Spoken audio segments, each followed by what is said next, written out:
कहानियों का स्मगलर। पिछले पार्ट में आपने सुना अर्थ और वैदेही ने ब्रेकफास्ट के बाद घर की ओर रुख किया। रास्ते में अर्थ ने देवांश की शादी में शामिल होने को लेकर सवाल उठाया, जिस पर वैदेही ने उसे विश्वास दिया कि उसका भाई शादी तक जरूर आएगा। हालांकि अर्थ को देवांश की नापसंदगी का पता था, लेकिन वैदेही ने उसे समझाया कि देवांश बस इनसिक्योर है उसे लेकर। घर पहुंचकर अर्थ ने वैदेही से उसके कपड़े बदलने को कहा, क्योंकि उसे परितोष के परफ्यूम की खुशबू पसंद नहीं आई। वैदेही मान गई और मेहंदी के लिए ग्रीन लहंगा पहनकर तैयार होने लगी। उसकी दोस्त दर्शिता के आने पर दोनों ने खूब खुशी खुशी बातें की।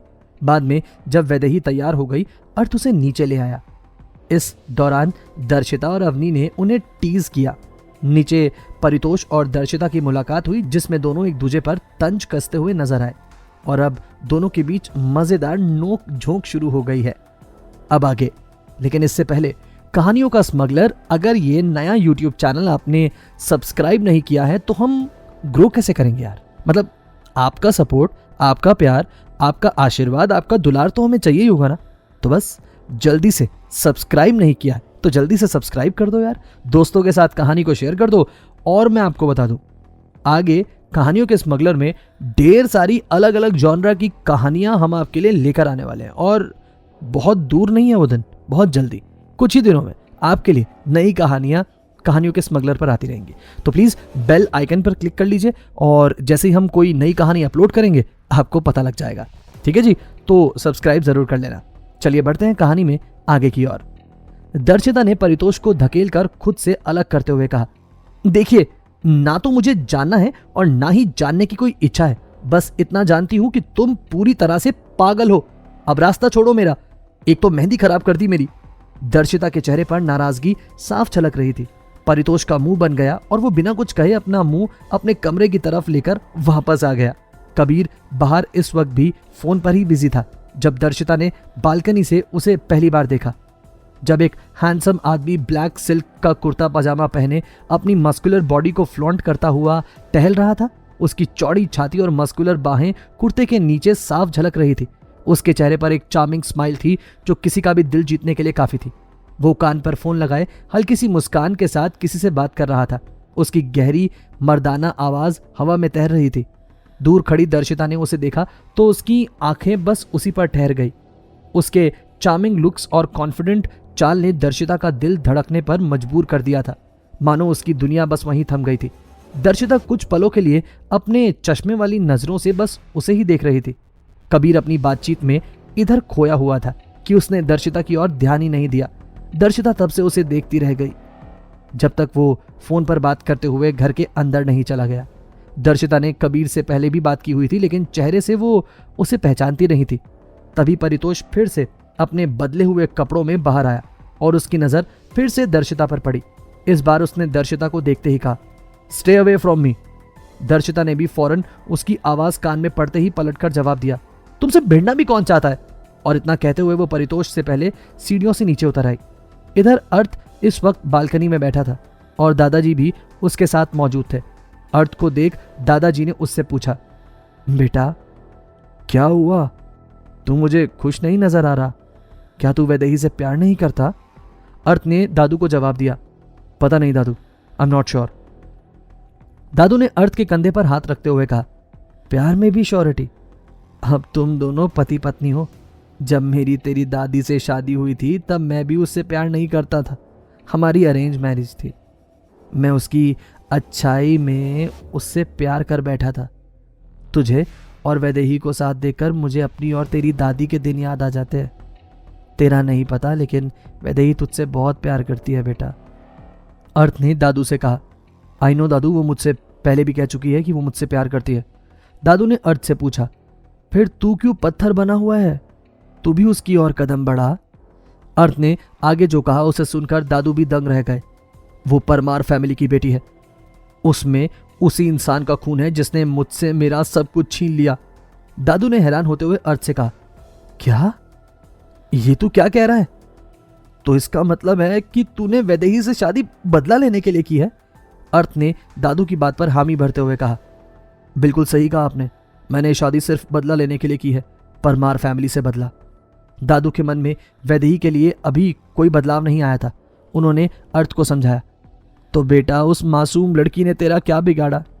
तू उससे किस बात का बदला ले रहा है? इसमें उसका क्या कसूर कि वो एक राक्षस के घर पैदा हुई है? I will not support you in this बेटा, और ना ही तुझे उसके साथ कुछ ऐसा करने दूंगा मैं। अर्थ ने अपने दादू से कहा, दादू डोंट ओवर रिएक्ट। मैंने उसके साथ ऐसा वैसा कुछ भी नहीं किया है, ना ही मैंने चाहा कि वो मुझसे प्यार करे, लेकिन अब अगर उसने मुझसे प्यार किया है तो वो उसकी गलती है, मेरी नहीं। दादू ने अर्थ से सख्त लहजे में कहा, उसकी इस सब में कोई गलती नहीं है, वो मासूम है। मैं तुझे उसे इस तरह से परेशान नहीं करने दूंगा। अर्थ ने दादू को जवाब दिया, आप जहमत मत उठाओ दादू, मैं कबीर से कह चुका हूँ, वो उसके भाई को बुला रहा है, वही आकर वैदेही को सब कुछ बताएगा।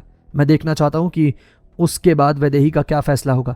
दादू ने अर्थ से पूछा, तो तू उसे टेस्ट करना चाहता है? अर्थ ने दादू से कहा, नहीं, मैं बस देखना चाहता हूँ कि वैदेही के प्यार की गहराई कितनी है जिसका वो दावा करती है, या फिर वो भी अपने डैड की तरह धोखेबाज है। दादू ने गंभीरता वाले स्वर में अर्थ से कहा, बेटा तू ऐसा कब से हो गया? अर्थ ने अपनी जगह से उठते हुए दादू को जवाब दिया, जब से मैं अकेला रह गया। इन चंद शब्दों के साथ अर्थ ने अपनी बातों पर विराम लगाया और दादाजी के पास से उठकर चला गया। दादाजी को यकीन नहीं हो रहा था कि अर्थ ने आज भी दुश्मनी को अपने अंदर पाल रखा था। उन्हें सिर्फ यही पता था कि अर्थ ने वैदेही से शादी कर ली, लेकिन वो इस बात से अनजान थे कि उसने वैदेही के भाई देवांश को बर्बाद कर दिया था। अर्थ के कहने पर कबीर ने देवांश को फोन करके पर्सनली इनवाइट किया था। अर्थ ने अपनी तरह से देवांश पर इमोशनल प्रेशर भी डाला था ताकि वो सोच ले कि उसके लिए उसकी बहन ज़रूरी है या फिर उसके पिता की झूठी इज्जत, क्योंकि आज नहीं तो कल वो खुद वैदेही को सब कुछ बता ही देगा, तो बेहतर है कि वो खुद ही देवांश वैदेही को सब कुछ बता दे। उधर देवांश अकेला अपनी आलीशान से विला में अकेला बैठा था। उसे ऐसा महसूस हो रहा था कि वो घर उसे निकल जाएगा। वो पहले ही उस मानसिक तनाव से गुजर रहा था और अब ये सब वो बर्दाश्त नहीं कर पा रहा था। अकेले में इंसान ज्यादा सोचता है और वही उसके साथ हो रहा था। अर्थ ने देवांश को खुद से फोन किया। हेलो देवांश। देवांश ने अर्थ को जवाब दिया, बोलो, अब क्या बाकी है बोलने के लिए? अर्थ ने देवांश से कहा, तुम क्यों वैदेही को सच बताकर अपने अंदर से ये बर्डन को खत्म नहीं कर देते यार? देवांश ने अर्थ से कहा, काश ये सब इतना आसान होता जितना तुम्हें लग रहा है। तुम्हें लगता है कि तुमने मुझसे सब कुछ छीनकर मुझे बर्बाद कर दिया, लेकिन असल में तो तुमने मुझे वो सब बताकर बर्बाद किया है। उसे जाने बिना तो मैं फिर भी संभल जाता, लेकिन सच जानने के बाद तो मुझे कोई रास्ता ही नहीं नजर आ रहा। मैं किस राह चलूं? सभी पर अंधेरा है और एक अजीब सी धुंध छाई हुई है। आज तुमने सही मायने में अपना बदला ले लिया अर्थ। अर्थ को देवांश की बातें डिप्रेसिव साउंड कर रही थी। न जाने क्या अर्थ के दिमाग में आया और वो फौरन अपनी कार की चाबी उठाकर बिना किसी को कुछ कहे वहां से निकल गया। इधर से देवांश ने फोन कट कर दिया। अर्थ ने देवांश को फिर से कॉल करने की कोशिश की तो देवांश ने उसका कॉल नहीं उठाया। अर्थ तेजी से अपनी कार को दौड़ा रहा था। वो जल्द से जल्द वहां पहुंचना चाहता था। अर्थ ने खुद से कहा, नहीं नहीं नहीं, तुम इतनी आसानी से नहीं मर सकते। तुम्हें अभी अपनी बहन की नजरों का सामना करना है, अपनी बहन के सवालों के जवाब देने हैं, मुझे उस दरिंदे का पता बताना है। इतनी आसानी से मैं तुम्हें मरने नहीं दूंगा। अर्थ ये सब बड़बड़ाते हुए कार तेजी से दौड़ा रहा था। शाम हो चली थी और इधर सब लोग दूल्हे को ढूंढ रहे थे, लेकिन दूल्हा वहां से गायब था। वैदेही खुद भी परेशान हो रही थी कि आखिर अर्थ कहां चला गया। उसके कहने पर दर्शिता उसके फोन से अर्थ को लगातार कॉल कर रही थी, लेकिन अर्थ का फोन बिजी आ रहा था क्योंकि वो लगातार देवांश को कॉल करने की कोशिश कर रहा था। वैदेही को घबराहट होने लगी थी। अर्थ के इस तरह अचानक से चले जाने पर वो टेंशन में थी। दादाजी को भी कोई अंदाजा नहीं था कि अर्थ के दिमाग में क्या चल रहा था। आज दिन में हुई बातों से तो अब दादू को भी लगने लगा था कि अर्थ जो कुछ कर रहा है बदले की आग को बुझाने के लिए कर रहा है। आज तो कबीर को भी अर्थ ने कुछ पता चलने नहीं दिया। वो बिना किसी को बताए वहां से जा चुका था। एक लंबे सफर को तय करने के बाद अर्थ की कार पूरी रफ्तार से देवांश के बंगले के ठीक सामने आकर रुकी। उसने इतनी तेज ब्रेक लगाई कि कार का टायर चीख पड़ा। उसका दिल धड़क रहा था जैसे कोई बुरा सपना सच होने वाला हो। उसने अपनी जिंदगी में बहुत से गलत फैसले लिए थे, पर किसी की जान लेने का ख्याल उसके दिमाग में कभी नहीं आया। फिर भी आज उसे डर था कि कहीं देवांश उसकी वजह से कोई गलत कदम ना उठा ले। यही सोच उसे अपने शादी की रस्म के बीच से छोड़कर वहां खींच कर ले आई थी। अर्थ ने अपने कदम आगे बढ़ाए तो वहां वो पहुंच चुका था जहां उसने अपनी मां को खोया था। लेकिन इस बार वो ठान चुका था कि इस घर में और कोई बलि नहीं चढ़ेगी। उसने घर के दरवाजे पर जोर जोर से दस्तक देनी शुरू कर दी। अंदर से कोई आवाज नहीं आई। देवांश के साथ होने वाली अनहोनी को सोचकर ही अर्थ बेचैन हो रहा था। कुछ ही पलों बाद दरवाजा खुला और सामने देवांश खड़ा था। उसके चेहरे पर गहरी उदासी थी, लेकिन अर्थ को देखकर उसके दिल को थोड़ी राहत मिली। कम से कम उसने अब तक कोई गलत कदम तो नहीं उठाया था। देवांश ने उसे कहा, अर्थ अंदर आओ। और अर्थ सीधे अंदर जाकर सोफे पर बैठ गया। वो मनी मन तय कर चुका था कि आज देवांश को अपने साथ ही लेकर जाएगा। असल में वो चाहता था कि वैदेही को पूरी सच्चाई का पता चले और वो देवांश के जरिए ये सब सामने लाना चाहता था। घर में इस वक्त सिर्फ अर्थ और देवांश ही मौजूद थे। घर में एक अजीब सा सन्नाटा छाया हुआ था। देवांश ने अर्थ को ड्रिंक ऑफर की और खुद भी सामने वाले सोफे पर बैठ गया। देवांश ने अर्थ की निगाहों में देखते हुए उससे सवाल किया, तुम यहां क्यों आए हो अर्थ? अर्थ ने देवांश को सीधे सीधे जवाब दिया, तुम्हारी वजह से। मैं चाहता हूं कि तुम मेरे साथ चलो और वैदेही को खुद सब बताओ। अगर आज भी तुमने कदम पीछे खींचे तो मैं खुद उसे सब कुछ सच बता दूंगा। देवांश ने एक लंबी सांस ली और अर्थ से कहा, क्या तुम्हें लगता है वैदेही सच जानने के बाद तुम्हारे साथ रहेगी? जब उसे पता चलेगा कि तुमने उसके भाई की जिंदगी बर्बाद की है तो वो तुम्हें पल भर में छोड़ देगी। अर्थ ने देवांश से कहा, मुझे इस बात की परवाह नहीं है, बस सच उसके सामने आना चाहिए। उसके बाद वो क्या फैसला लेती है वो उसकी मर्जी। देवांश ने अर्थ को गौर से देखा। उसकी आवाज में एक अजीब सा कॉन्फिडेंस था। देवांश ने अर्थ से कहा, तुम्हारी बातों में ऐसा लगता है जैसे तुम पूरी उम्मीद रखते हो कि वैदेही तुम्हें छोड़कर नहीं जाएगी। अर्थ हल्का सा मुस्कुराया और उसने देवांश की बात का जवाब दिया, शायद वो मुझसे प्यार करती है, लेकिन मुझे फर्क नहीं पड़ता। उसे फैसला करना है कि उसे अपनी जिंदगी में खुश रहना है या नहीं। देवांश ने एक पल सोचा और फिर कहा, अगर हम एक बीच का रास्ता निकाले तो? अर्थ ने चौंक कर देवांश से पूछा, क्या मतलब है तुम्हारा? साफ साफ कहो, तुम क्या कहना चाहते हो? देवांश ने ठंडे स्वर में कहा, अगर मेरी बहन को लगे कि तुम उसे छोड़कर भाग खड़े हुए हो तो वो तुमसे नफरत करेगी।